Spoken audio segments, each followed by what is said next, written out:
ഇതിന്റെ ഗുണമെന്ന് പറയുന്നത് നമ്മൾ ഇതിന്റെ പുറകെ അങ്ങനെ മെനക്കെടേണ്ട ആവശ്യമില്ല. നമ്മൾ ഇതിനകത്ത് ഒരു പ്രാവശ്യം തേനീച്ചനെ ആക്കി കഴിഞ്ഞാൽ പിന്നെ ബാക്കിയുള്ള 10-200 പെട്ടി ഉണ്ടല്ലോ, അതിന്റെ വർക്കും ഒക്കെ ആയിട്ട് ഞാൻ നടക്കും. അപ്പൊ ഇതിനകത്ത് ഇനിയിപ്പം സെറ്റ് തിരിഞ്ഞ് ഡിവിഷൻ അടിച്ച് പോകുന്നുണ്ടോ അങ്ങനെയൊന്നും ശ്രദ്ധിക്കുകയില്ല. ഇതെന്തോ ആയിക്കോട്ടെന്നുള്ള രീതിയിൽ അവിടെ വെക്കും. മഴയുള്ള സമയമാണ്. ഇന്ന് ജൂലൈ മാസം 9-ാം തീയതിയാണ്. മൂടിപ്പോലും മൂടി വെച്ച് ഇതാ ഈ കാണുന്ന രീതിയിലാണ് വെച്ചേക്കുന്നത്. ഇപ്പൊ നമുക്ക് തുറന്നു കൊണ്ട് മൂടിപ്പോലും മൂടിപ്പോയില്ല. നമസ്കാരം. ഇന്ന് ഞാൻ നിങ്ങൾക്ക് കാണിച്ചു തരുന്നത് നമുക്ക് ആർക്കും എങ്ങനെയാണ് തേനീച്ച വളർത്താം എന്ന് ആണ്. അപ്പം ധാരാളം തേനീച്ചപ്പെട്ടികൾ, ഏതാണ്ട് 10-200 തേനീച്ചപ്പെട്ടിയുള്ള ഒരു വ്യക്തി അയാളുടെ സ്വന്തം പറമ്പിൽ, അതായത് നാച്ചുറലായിട്ട് എങ്ങനെ തേൻ എടുക്കാം എന്നതിനെക്കുറിച്ചുള്ള ഒരു വീഡിയോ ആണ് ഇന്ന് നമുക്ക് കാണിച്ചു തരുന്നത്. അപ്പോൾ അതെങ്ങനെയാണ് നമുക്ക് ഒട്ടും തേനീച്ചപ്പെട്ടി ഇല്ലാത്ത ഒരാൾക്കും നമുക്ക് എങ്ങനെയാണ് തേനീച്ച വളർത്തുന്നതെന്നാണ്. അപ്പോൾ ചേപ്പറമ്പിലുള്ള നമ്മുടെ ഒരു സുഹൃത്ത് ഷാജനാണ്.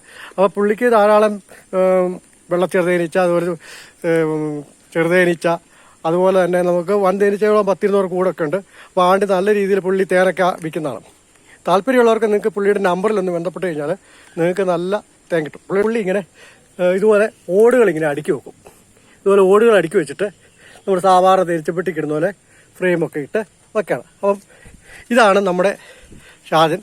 അപ്പം ഷാനോട് നമുക്ക് ചോദിച്ചറിയാം ഇതിന്റെ ഗുണങ്ങൾ എന്താണ്, ഇത് ചെയ്യുന്നത് എന്തിനാണ്, ഇതിനെക്കുറിച്ച് നമുക്ക് ഷാനോട് ചോദിക്കാം. പറയുന്നത് നമ്മൾ ഇതിന്റെ പുറകെ അങ്ങനെ മെനക്കെടേണ്ട ആവശ്യമില്ല. നമ്മൾ ഇതിനകത്ത് ഒരു പ്രാവശ്യം തേനീച്ചനെ ആക്കി കഴിഞ്ഞാൽ പിന്നെ ബാക്കിയുള്ള 10-200 പെട്ടി ഉണ്ടല്ലോ, അതിന്റെ വർക്കും ഒക്കെ ആയിട്ട് ഞാൻ നടക്കും. അപ്പൊ ഇതിനകത്ത് ഇനിയിപ്പം സെറ്റ് തിരിഞ്ഞ് ഡിവിഷൻ അടിച്ച് പോകുന്നുണ്ടോ അങ്ങനെയൊന്നും ശ്രദ്ധിക്കുകയില്ല. ഇതെന്തോ ആയിക്കോട്ടെന്നുള്ള രീതിയിൽ അവിടെ വെക്കും. ഞാൻ ഇടയ്ക്കിടയ്ക്ക് വന്ന് നോക്കി ഈച്ച ഉണ്ടോ എന്നൊക്കെ നോക്കും. പിന്നെ ലാസ്റ്റിൽ മറ്റേനെ തേനെടുക്കലും പരിപാടിയെല്ലാം കഴിഞ്ഞ് കഴിയുമ്പം ഇത് ഓടൊക്കെ മാറ്റിയിട്ട് ഇതിന്റെ തേൻ ഫുള്ളങ്ങ് എടുക്കും. എന്നിട്ട് 1-2 അട മാത്രം അവിടെ വെച്ചിട്ട് പിറ്റേ വർഷത്തേക്ക് അത് ഇരിക്കുന്നെങ്കിൽ ഇരുന്നു. പിന്നെ ഇനി ഞാൻ പഞ്ചസാര കൊടുക്കണോ അതിന്റെ പുറകെ പോകുന്നില്ല. ഇന്ന് ജൂലൈ മാസം, അതായത് നല്ലൊരു മഴയുള്ള സമയമാണ്. ഇന്ന് ജൂലൈ മാസം 9-ാം തീയതിയാണ്. മൂടി വെച്ച് ഇതാ ഈ കാണുന്ന രീതിയിലാണ് വെച്ചേക്കുന്നത്. ഇപ്പൊ നമുക്ക് തുറന്നു മൂടിപ്പോയില്ല. അപ്പൊ ഇതിനകത്ത് ഇതാ ഈച്ച ഇരിക്കുന്നതായിട്ട് നമുക്ക് കാണാം. പുള്ളി ഫ്രെയിമിലാണ് സെറ്റ് ചെയ്തേക്കുന്നത്.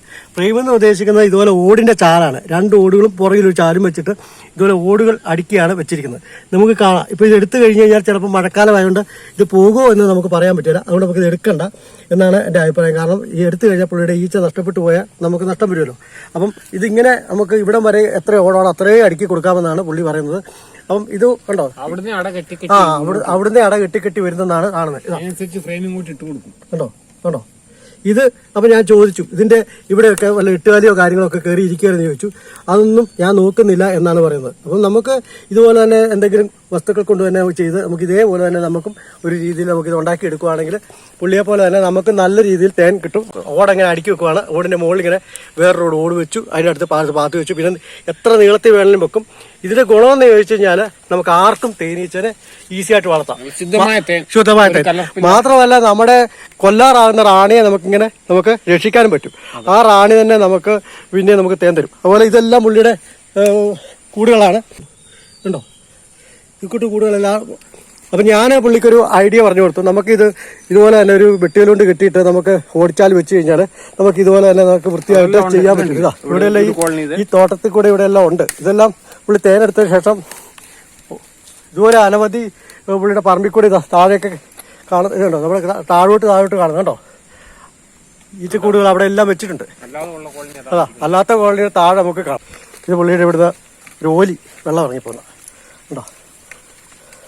ഇത് ഒരിക്കലും പറ്റാത്ത വേനക്കൊക്കെ വെള്ളമുള്ളതാണ്. അപ്പം നമുക്ക് ബുദ്ധിമുട്ടി കഴിഞ്ഞാൽ നമുക്ക് തേനീച്ചപ്പെട്ടി ഇല്ലാത്ത ഒരാൾക്ക് പോലും ഈസി ആയിട്ട് എങ്ങനെയാണ് തേനീച്ച വളർത്താമെന്ന ഒരു ഐഡിയ ആയിട്ടാണ് ഇതാ ഈ കൊണ്ട് വെച്ചേക്കുന്നു. ചെറുതേനീച്ച ഉണ്ടോ, ചെറുതേൻ, വൻതേൻ, ഇതെല്ലാം പുള്ളിയുടെ പെട്ടികളെ കണ്ടോ.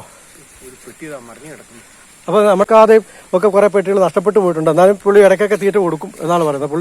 പുള്ളിക്ക് തീറ്റ കൊടുക്കാൻ വലിയ താല്പര്യമില്ല. കാരണം എന്നാലും അല്ലാതെ ഉണ്ടാകട്ടെ എന്നൊക്കെ പറഞ്ഞാണ്. അല്ല, തീറ്റയൊക്കെ കൊടുക്കുകയാണെങ്കിൽ നല്ല രീതിയിലുണ്ടാവും എന്നെല്ലാവർക്കും അറിയാം. അതാ വീട് കിടക്കുന്നു, അത് പോലും നോട്ടമില്ല. അതാ നമുക്ക് പോയി നോക്കാമല്ലോ തന്നെ പറ്റുന്നത്. അപ്പം ഈ ജൂലൈ മാസത്തിൽ പോലും ഇതിനൊക്കെ പോയത് അതൊക്കെ ഒന്ന് നോക്കണ്ടേ. ഇത് അതിന്റെ അവിടുത്തെ സ്റ്റാൻഡ് ഇത് കാല് മറിഞ്ഞു പോയതാ. ഈച്ച ഉണ്ടല്ലേ. ഓ, അപ്പൊ പുള്ളിക്ക് രക്ഷപ്പെട്ടു. ഈച്ചയുണ്ട്. ഓക്കെ. ഈ മനഞ്ഞു കിടന്നിട്ട് പോലും ഈ ചാക്കിന്റെ അകത്ത് ഈർപ്പം വെട്ടിക്കിടന്നിട്ട് പോലും നമ്മുടെ ചെറുതേനീച്ച പോയിട്ടില്ല. ഇതിന്റെ വാക്കകത്ത് ഈച്ച പറക്കുന്നുണ്ട്. ഈച്ചയുണ്ട്.